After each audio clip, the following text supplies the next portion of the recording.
तो क्या ओबीसी बनेंगे खेवनहार 2024 में भी, और क्या बीजेपी के साथ ओबीसी इंटैक्ट रहेगा या फिर छिटकेगा, विपक्ष के पास जाएगा? ये बड़े सवाल हैं जिनका जवाब तलाशने की हम लगातार कोशिश कर रहे हैं। इस डिबेट में यूपी मांगे उत्तर में हम जानने की कोशिश कर रहे हैं कि जो पिछले 4 चुनावों में हुआ, क्या इस बार भी वो होगा या फिर इससे इतर विपक्ष के साथ जुड़ जाएगा ओबीसी?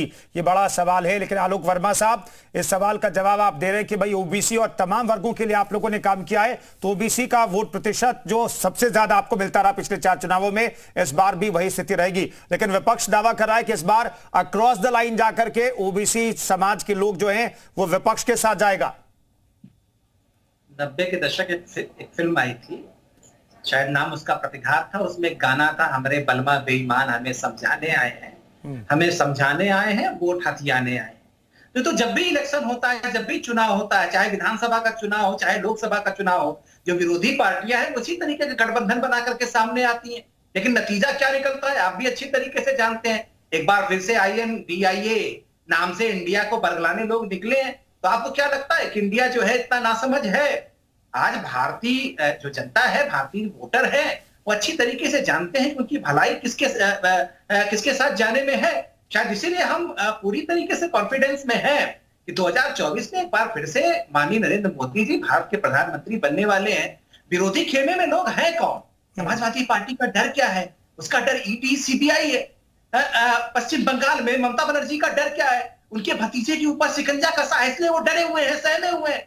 आम आदमी पार्टी की दहशत क्या है? उसका भी डर यही है। वहां डर किसका है? ED का है, CBI का है। जो हमारी जांच एजेंसियां हैं, सालों से आप जो भ्रष्टाचार कर रहे थे, आज जब उसकी जांच हो रही है, उसकी तलाश हो रही है, तो आप बहुत परेशान हो गए हैं। लेकिन मुझे लगता है कि आज का जो वोटर है, आज की जो जनता है, वो ईमानदार नेतृत्व चाहता है। और नरेंद्र मोदी जी में एक ऐसा ही नेतृत्व हिंदुस्तान को मिला है। इसलिए कोई भी समीकरण आप लगा लीजिए, जात जमात की सियासत एक बार फिर से आप कर लीजिए। आप ओबीसी का समीकरण बनाइए, आप दलितों का समीकरण बनाइए, आप यहाँ के लोगों को जोड़िए, आप वहां के लोगों को जोड़िए, लेकिन फिर भी हिंदुस्तान एक साथ खड़ा है।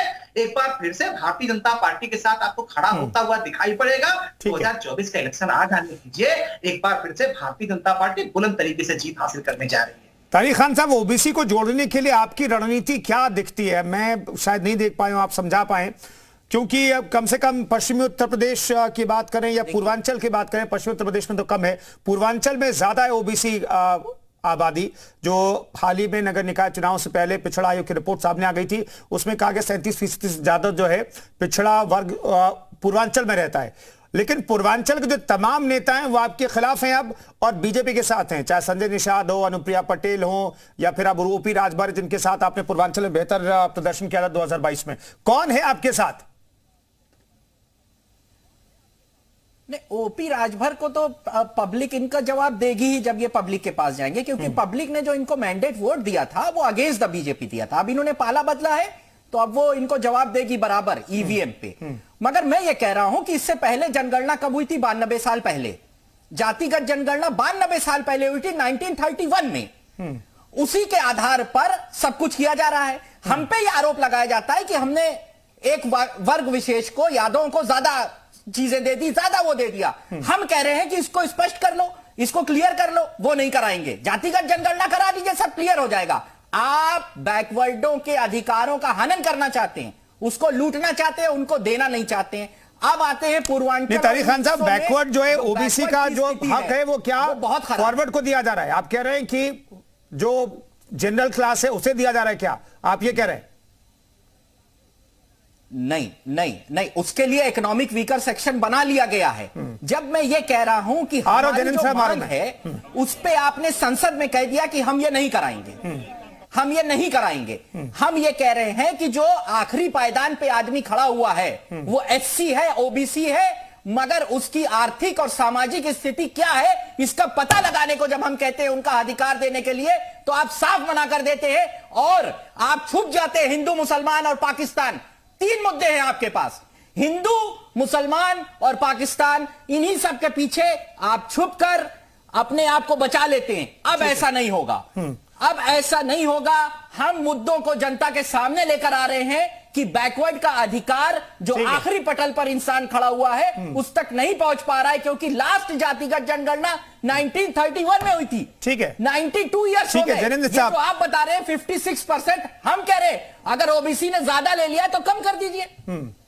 ठीक है जनेंद्र साहब, मगर तारिक खान साहब ये आरोप लगा रहे हैं कि भाई आपको मैंडेट मिला था बीजेपी के खिलाफ और बीजेपी के साथ, अब तो शायद आपके राष्ट्रीय अध्यक्ष कैबिनेट का हिस्सा भी होंगे, इसलिए आपको जनता नकार देगी, ऐसा होगा क्या? कुंदन भाई थोड़ा सा मुझे ज्यादा समय दीजिए, क्योंकि दूसरी बार नंबर आ रहा है पूरी डिबेट में, और तारिक भाई 3 बार बोल चुके हैं और उन्होंने हर बार मेरी पार्टी पर ही इल्जाम लगाया है। मैं तारिक भाई को बहुत स्पष्ट कर दूं कि इन्होंने सबसे पहली चीज एक और बोली थी कि माननीय मुलायम सिंह यादव जी ने 2005 में 17 जातियों को ओबीसी से एससी में लाने का वो फरमान दिया था। देखिए वो कैसे दिया था, वो गैर कानूनी था, वो बहन जी ने नहीं हटाया था, वो हाई कोर्ट ने रद्द किया था आदेश, क्योंकि जो ओबीसी से एससी में शिफ्ट करना होता है तो एक लेटर भेजा जाता है केंद्र को, और केंद्र वहां पे शामिल करता है किसी भी जाति को अनुसूचित में या पिछड़ा में। ठीक, तो वो किया, लेकिन इन्होंने दोबारा से 2016 में चुनावों से पहले दोबारा से माननीय अखिलेश जी ने वही चीज किया कि उन्होंने लेटर जारी किया और उस लेटर को भी हाई कोर्ट ने रद्द किया, किसी सरकार ने रद्द नहीं किया।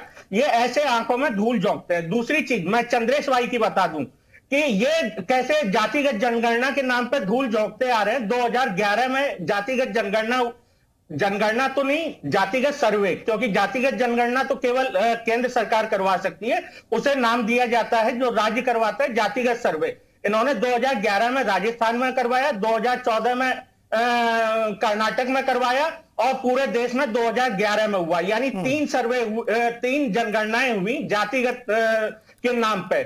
लेकिन इन्होंने तीनों में से एक भी रिपोर्ट जारी नहीं की। क्या 1.5 साल जो 2011 की रिपोर्ट थी पूरे देश की जातिगत जनगणना की, क्या 1.5 साल में उसकी 8.5 करोड़ त्रुटियां दूर करके नहीं जारी किया जा सकता था? अब मैं आता हूं एक और चीज के अंदर, जो ये कह रहे हैं, बार बार एक चीज कह रहे हैं कि आरक्षण को मार के भर्तियां की जा रही हैं। मैं इनको स्पष्ट कर दूं, ये लोगों की आंखों में धूल झोंकने का काम करते हैं। जो फ्रेश नौकरी होती है उसमें आरक्षण का पूरा ख्याल रखा जाता है, और जो किसी विभाग में पद खाली हो जाते हैं किसी की मृत्यु से या कोई रिटायर हो गया है तो उस समय उन्हीं जातियों के पदों को उसी जाति से भरा जाता है। ये कानून कहता है, ना कि ऐसा होता है कि अब फिर दोबारा से उसमें लागू किया जाएगा वो पूरी की पूरी 27% और 15% का आरक्षण, वो 17.5% का आरक्षण, वो ऐसे नहीं होती है। तो भर्तियां 2 अलग अलग तरीके से होती हैं, और मास्टरों जो प्रोफेसर की भर्ती होती है उसमें एक अलग पैटर्न अपनाया जाता है। तो ये लोगों की आंखों में धूल झोंकते हैं। रही बात कि हमें मैंडेट किसके साथ मिला, किसके खिलाफ मिला,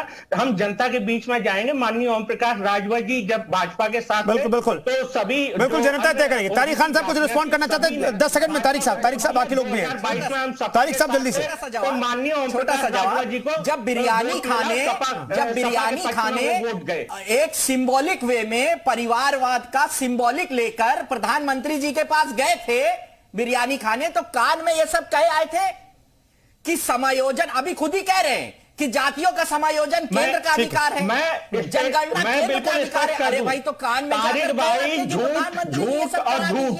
समाजवादी पार्टी पिछड़ों का आरक्षण खा गई, समाजवादी पार्टी ने पिछड़ों को धोखा दिया एक ही जाति से 234 में। ठीक है, चंदेश जी ने कुछ कहना था। चंदेश साहब, उत्तर प्रदेश स्पेसिफिक में सवाल पूछना चाहता हूं। चंदेश साहब, ये जो इंडिया वाला अलायंस हुआ है, क्या इसमें अब ये माना जाए, औपचारिक तौर पर ऐलान आप लोग बाद में करेंगे, क्या ये माना जाए? फिलहाल अखिलेश यादव ने जो आज कहा है बीएसपी को लेकर के, उस पर गौरव जी से सवाल लूंगा मैं। ये अनौपचारिक तौर पर आपका अलायंस हो गया समाजवादी पार्टी और आरएलडी के साथ। देखिए, इंडिया देश को आगे बढ़ाने की एक मुहिम है और इस मुहिम का पूरा देश समर्थन कर रहा है, और इस बार 2024 में कांग्रेस की सरकार बनेगी। लेकिन सोशल जस्टिस के नाम पर एक बात मैं स्पष्ट करना चाहता हूं कि रायपुर में कांग्रेस ने अपने अधिवेशन में क्लियर कर दिया कि अपने संगठन में हम एसटी, एससी, ओबीसी और माइनॉरिटी कम्युनिटी को 50% पदे देने जा रहे हैं। हम सुप्रीम कोर्ट, हाई कोर्ट में जजों की नियुक्ति के मामले में रिजर्वेशन की मांग कर रहे हैं। एसटी, एससी और ओबीसी के लोगों के प्रोटेक्शन के लिए रोहित वेमुल्ला एक्ट की हमने मांग की है, और जब हम सरकार में आएंगे जातिगत जनगणना कराकर जिसकी जितनी आबादी है उसको उतना हक देने का कार्य करेंगे। और कांग्रेस पार्टी उत्तर प्रदेश के विभिन्न प्रांतों में, जिलों में लगातार पिछड़ों के हक में